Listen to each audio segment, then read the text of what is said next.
What kind of mother sings along to the radio with a wound in her arm and her children bleeding in the back seat? Miles, Ghost Hunter here, and I need you to sit down for this one. Because Diane Downs did not just fool the police. She did not just fool the media. She fooled every instinct we have about motherhood, every reflex that tells us a mother would die before harming her child. She weaponized that instinct. She turned it into a shield. And behind that shield, she committed one of the most cold-blooded acts in American criminal history.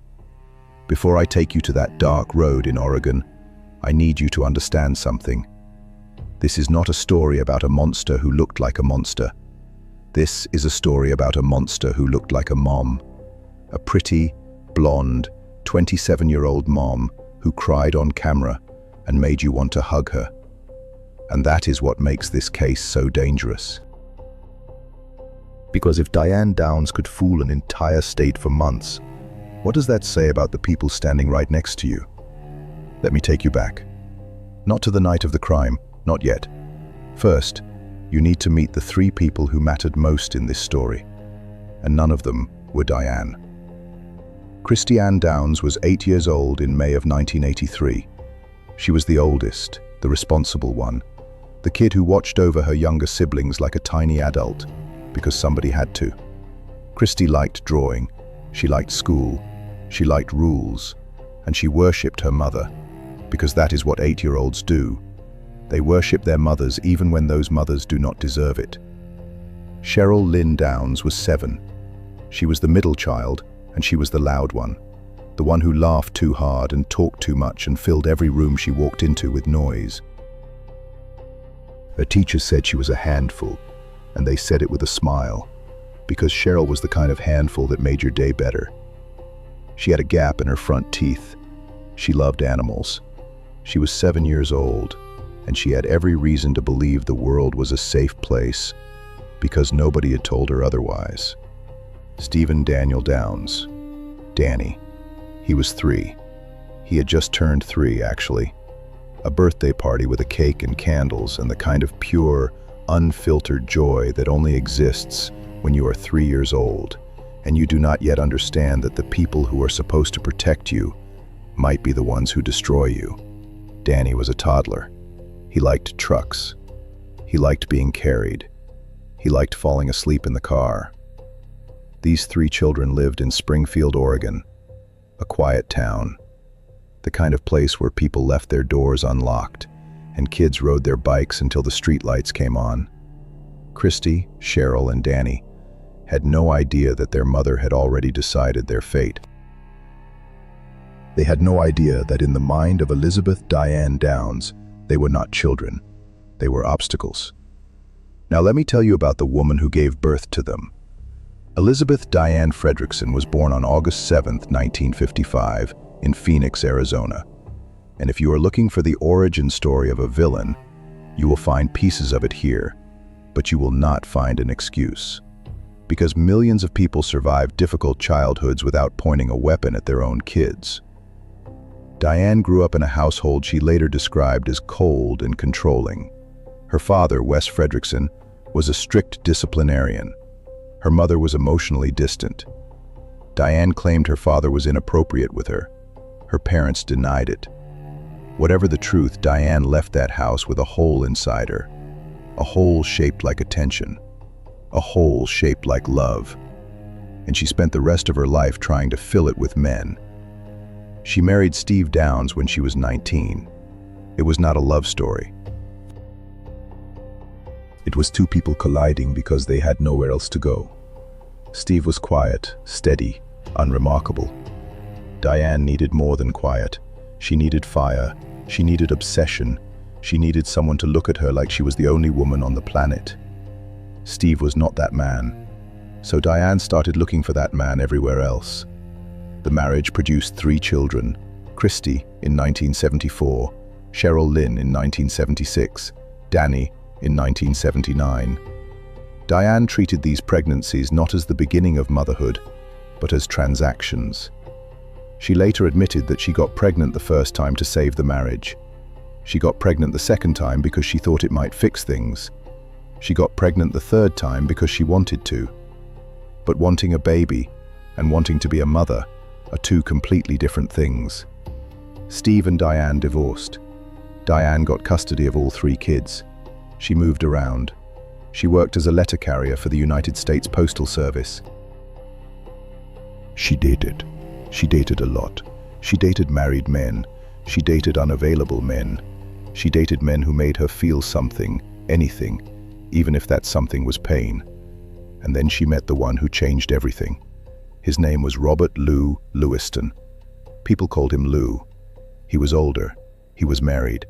He was not particularly handsome or charming or special. But to Diane Downs, Lou Lewiston was oxygen. She was consumed by him. She wrote about him in her diary as though he were a god. She called him constantly. She showed up at his house.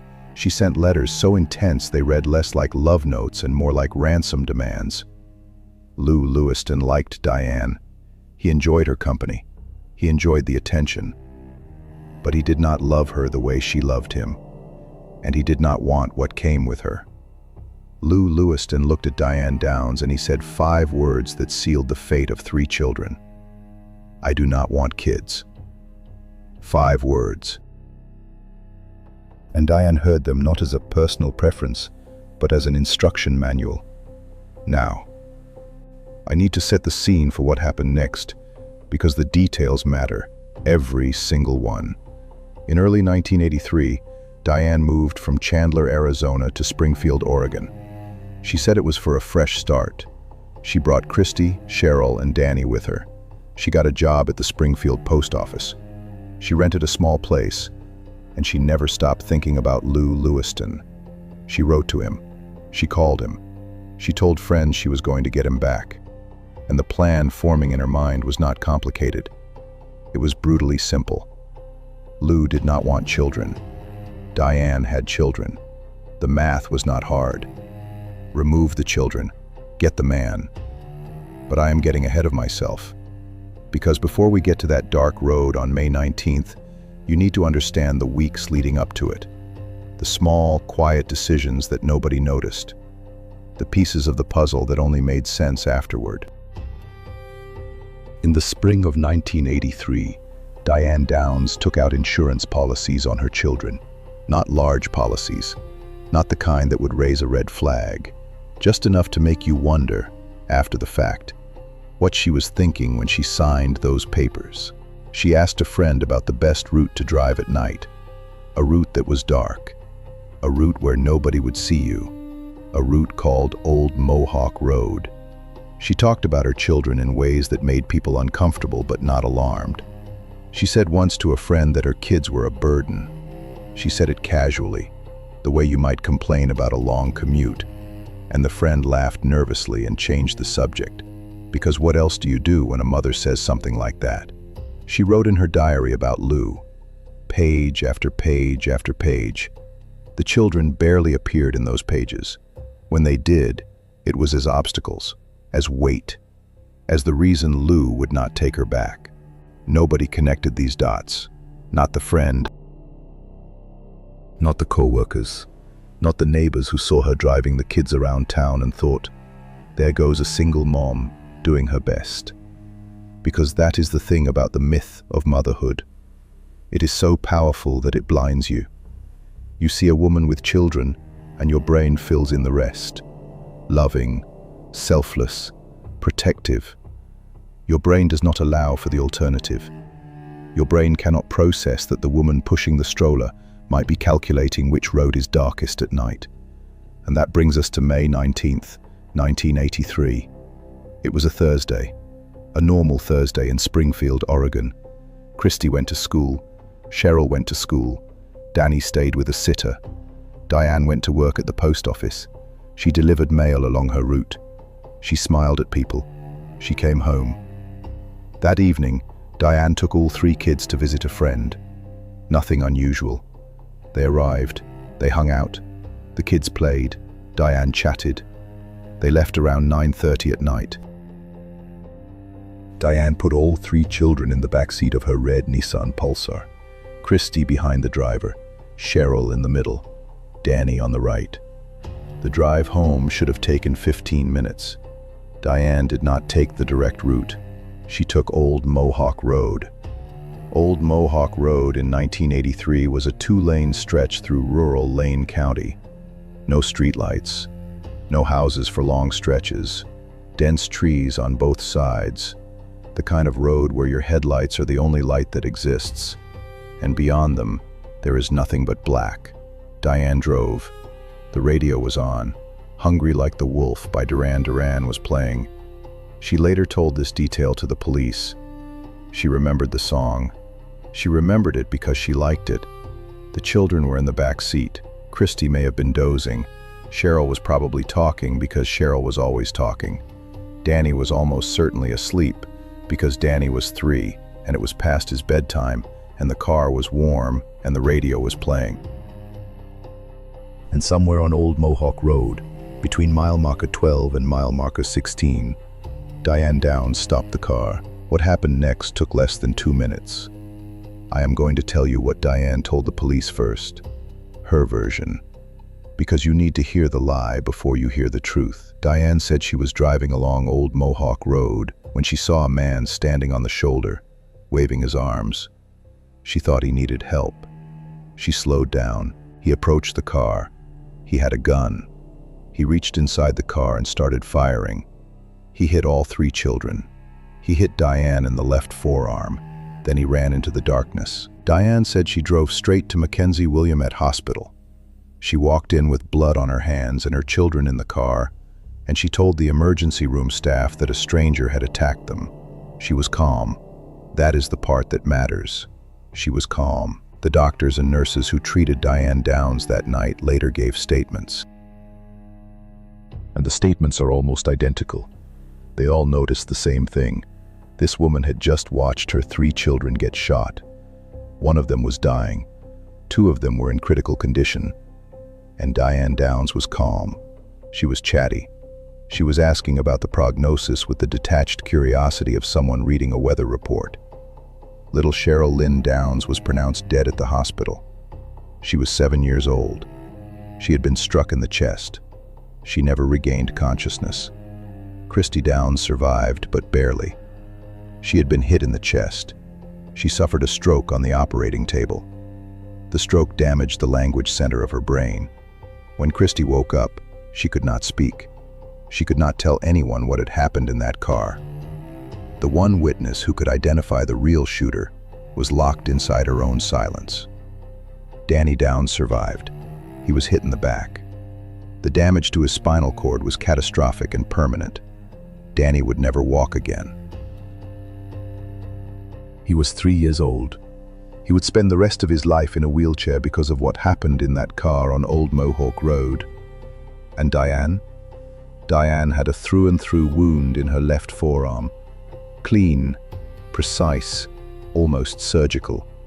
The kind of wound that made experienced surgeons pause and think, that does not look like something that happens in a random attack. But I am getting ahead of the investigation, because before the truth came out, there were months of lies, and those months are the real horror of this story. The Springfield Police Department began investigating immediately. Detective Doug Welch was assigned to the case, and from the very first interview with Diane Downs, something felt wrong. Her story had problems.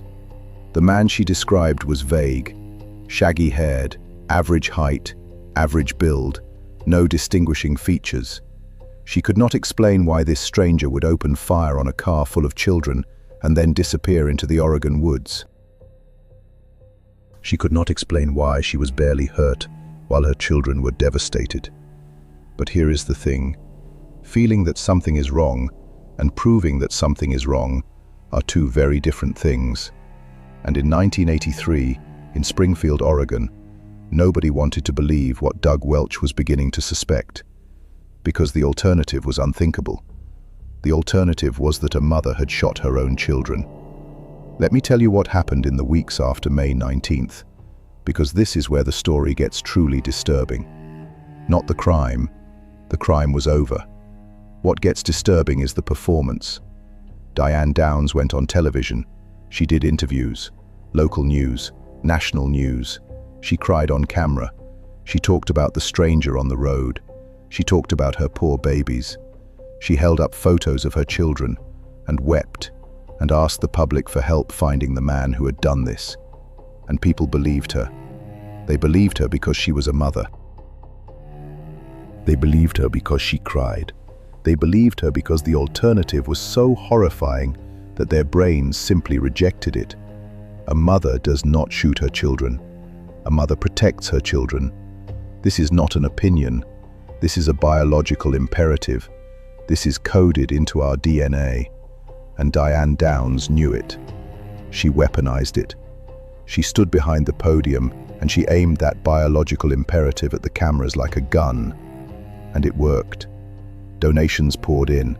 Cards arrived at the hospital. The community of Springfield rallied around the brave single mother who had survived a random attack. Meanwhile, Christie was in the hospital, silent, staring at the ceiling, unable to speak, unable to tell anyone what she had seen. And Diane visited the hospital. She visited her surviving children. And the nurses noticed something.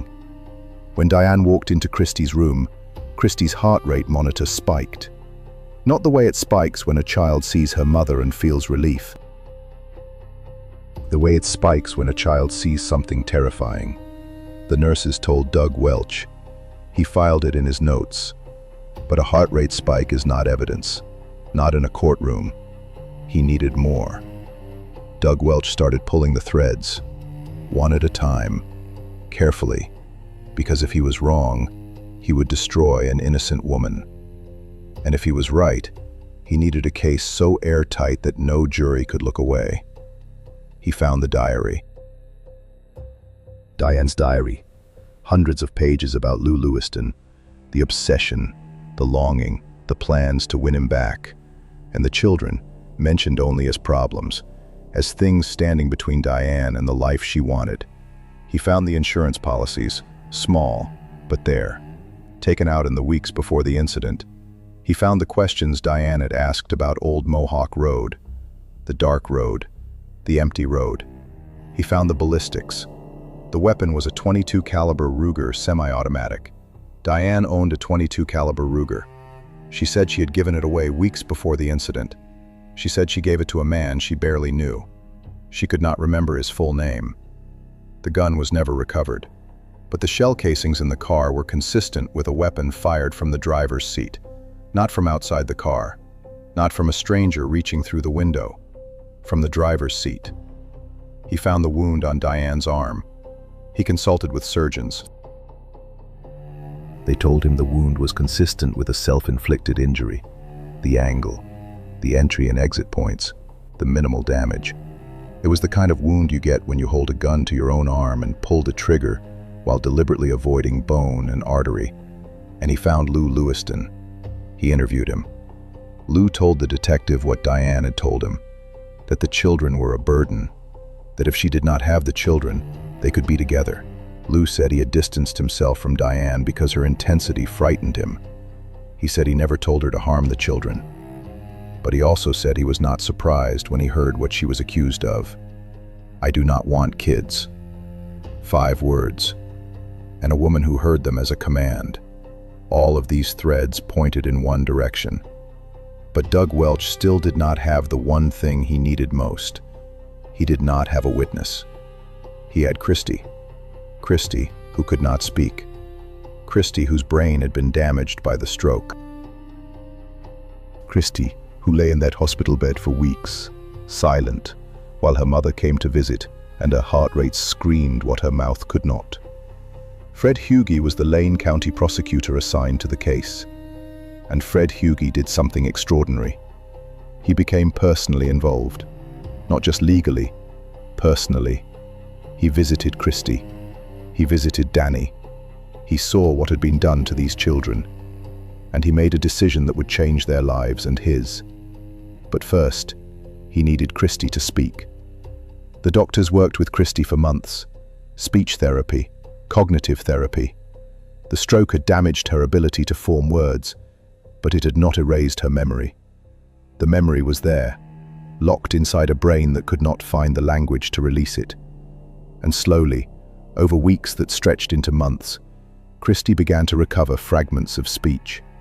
She started with single words, then short phrases. The therapists were patient. Doug Welch was patient. Fred Hughey was patient. They did not push. They did not lead. They waited, because anything that looked like coaching would be destroyed by a defense attorney in court.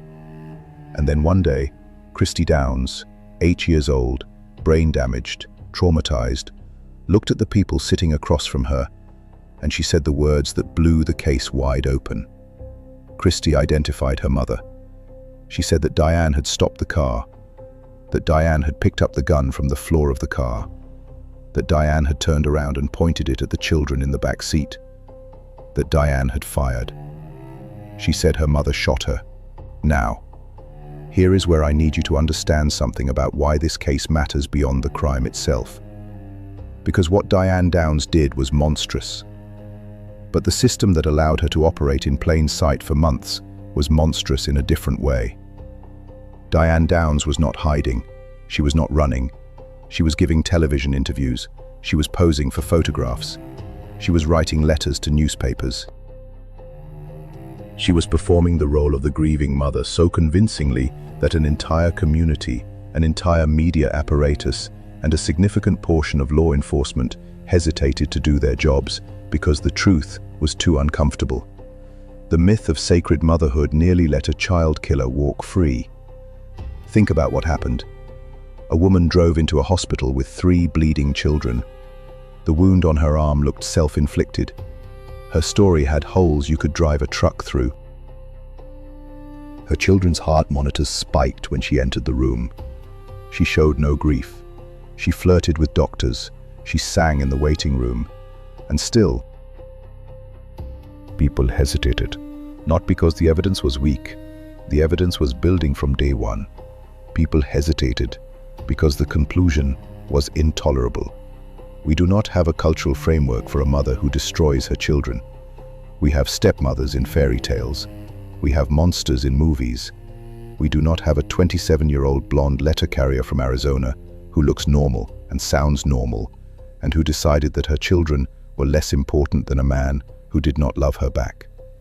Doug Welch fought against that hesitation. Fred Hughey fought against it. But they were fighting against something older and deeper than bureaucracy. They were fighting against a belief system that says mothers are safe. Mothers are sanctuary. Mothers do not pull triggers.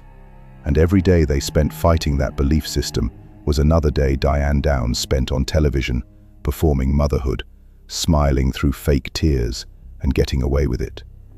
Diane was arrested on February 28, 1984, 9 months after the shooting, 9 months during which she had been free, 9 months during which she had given interviews, written letters, and continued to visit her surviving children in the hospital, where their heart monitors screamed every time she walked through the door. And there is one more detail about those 9 months that I have not told you yet. A detail that will tell you everything you need to know about the mind of Diane Downs. During the investigation, while she was a suspect in the attempted murder of her 3 children, while one of those children was dead and the other 2 were fighting for their lives, Diane Downs became pregnant. She became pregnant by a man she barely knew, deliberately, as if to say, "See, I am a mother. Mothers have babies. Mothers do not kill babies." She carried that pregnancy through the trial. She sat in the courtroom with a visible pregnant belly. The jury looked at her and saw a pregnant woman, and their brains tried once again to tell them that pregnant women are safe, that pregnant women are nurturing, that a woman carrying life inside her could not possibly be someone who had taken life from her own children. It did not work this time. Because this time, there was Christie. The trial of Diane Downs began on May 10, 1984, in Lane County Circuit Court. Judge Gregory Foote presiding, Fred Hughey prosecuting, Jim Jagger defending.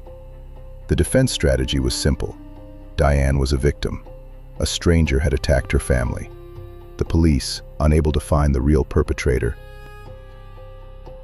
had turned on the mother. The diary was private. The insurance policies were routine. The wound was consistent with the attack she described.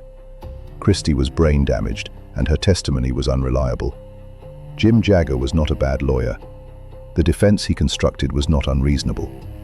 In a world where mothers do not shoot children, it might have worked. But Fred Hugie had the evidence.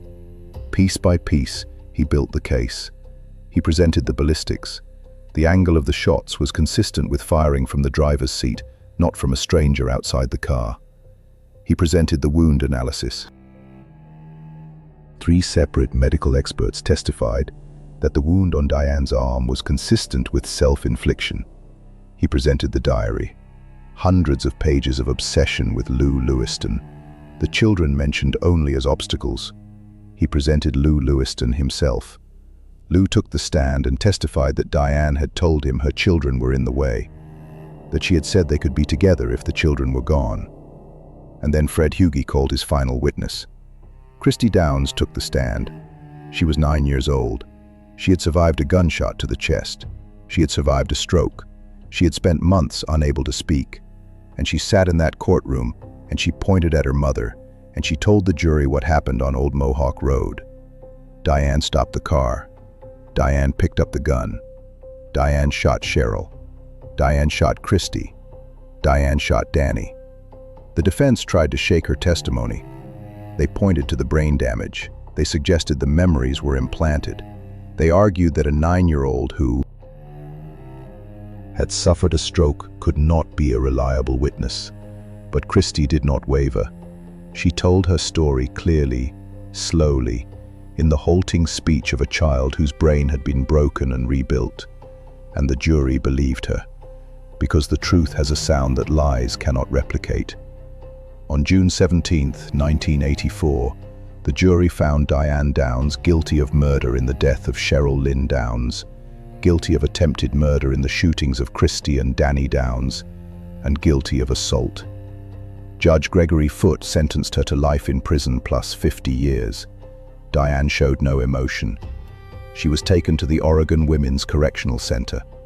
The baby she had been carrying was born in prison and immediately placed for adoption. Another child, brought into the world not out of love, but out of strategy. But the story did not end with the verdict, because Diane Downs was not the type to accept a cage. On July 11, 1987, Diane Downs escaped from the Oregon Women's Correctional Center. She climbed a fence. She ran. She was free. For 10 days, she was out there, the most hated mother in America, loose, running. The Springfield community went into a quiet panic. Christie and Danny, who were now living with prosecutor Fred Hugie, who had begun the process of adopting them, were placed under protection.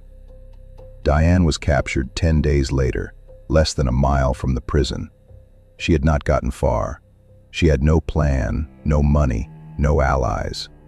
She was a narcissist who believed the world would bend to her will, and the world did not bend. She was returned to prison. Additional time was added to her sentence, and the escape attempt only confirmed what everyone already knew. Diane Downs did not feel remorse. She did not accept responsibility. She believed, and may still believe to this day, that she was the victim in all of this. Now I need to tell you about Fred Hugie, because Fred Hugie is the reason this story does not end in total darkness. Fred Hugie was the prosecutor. He was supposed to be objective, detached, professional. But Fred Hugie walked into that hospital and he saw Christie, silent, terrified, her heart screaming every time her mother walked through the door. He saw Danny, 3 years old, paralyzed from the waist down, never going to run or ride a bike or do any of the things that 3-year-old boys are supposed to do. And something broke inside him. Not broke in a bad way, broke open. Fred Hugie and his wife Joanne petitioned to adopt Christie and Danny Downs. Think about that. The prosecutor who put their mother in prison adopted the children she tried to kill. He did not just send Diane to jail. He took her children and gave them a home. He gave them his name. He gave them what Diane never could, safety. Christie Downs became Christie Hugie. Danny Downs became Danny Hughie. They grew up in Fred and Joanne's home. They went to school. They had birthdays. They had the kind of ordinary, unremarkable childhood that Diane had tried to steal from them on Old Mohawk Road. Christie recovered much of her speech over the years. The scars remained, the trauma remained, but she built a life. She grew up. She became functional. She became, against every possible odd, okay. Danny remained in his wheelchair. He adapted. He lived. He did not let the bullet in his spine define the entirety of his existence. But every morning when he woke up and could not feel his legs, the crime was committed again. Every single day. And Diane sits in a cell at the Valley State Prison for Women in Chowchilla, California. She has been denied parole multiple times. Every few years she is eligible for a hearing, and every few years Christie appears.